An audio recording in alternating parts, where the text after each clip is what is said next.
It was a beautiful morning on the island of Sodor. Thomas the tank engine's blue paint sparkled in the sunshine as he puffed happily along his branch line with Annie and Clarabelle.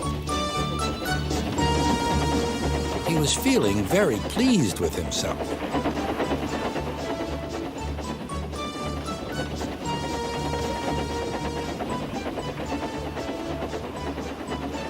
"Hello, Thomas," whistled Percy. "You look splendid." "Yes, indeed," boasted Thomas. "Blue is the only proper color for an engine." "Oh, I don't know. I like my brown paint," said Toby. "I've always been green. I wouldn't want to be any other color either," added Percy. "Well, well, anyway," huffed Thomas, "blue is the only color for a really useful engine. Everyone knows that." Percy said no more. He just grinned at Toby. Later, Thomas was resting when Percy arrived.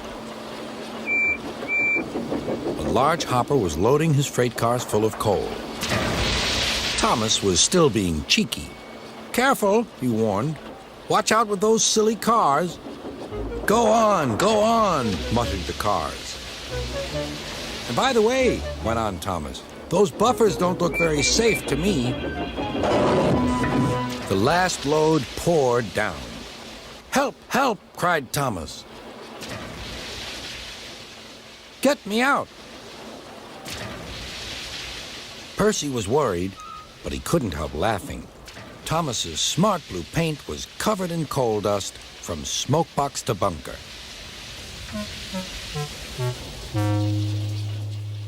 "Ha ha!" chuckled Percy. "You don't look really useful now, Thomas. You look really disgraceful." "I'm not disgraceful," choked Thomas. "You did that on purpose. Get me out."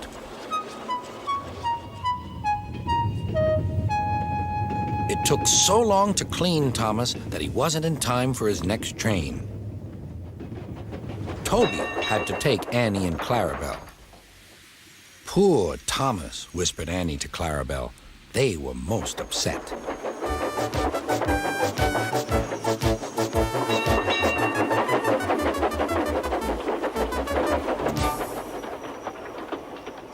Thomas was grumpy in the shed that night.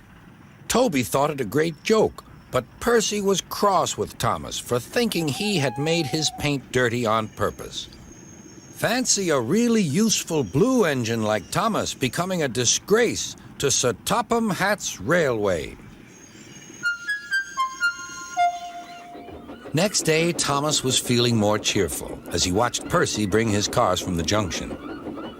The cars were heavy and Percy was tired.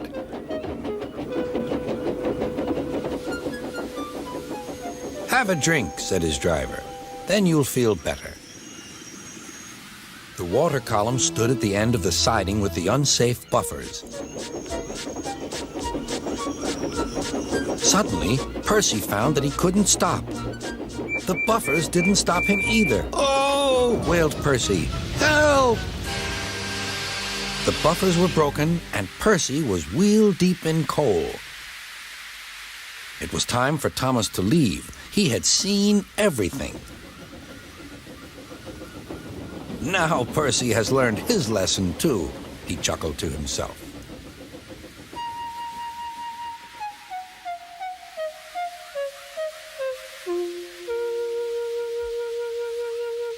That night, the two engines made up their quarrel. "I didn't cause your accident on purpose, Thomas," whispered Percy. "You do know that, don't you?" "Of course," replied Thomas, "and I'm sorry I teased you.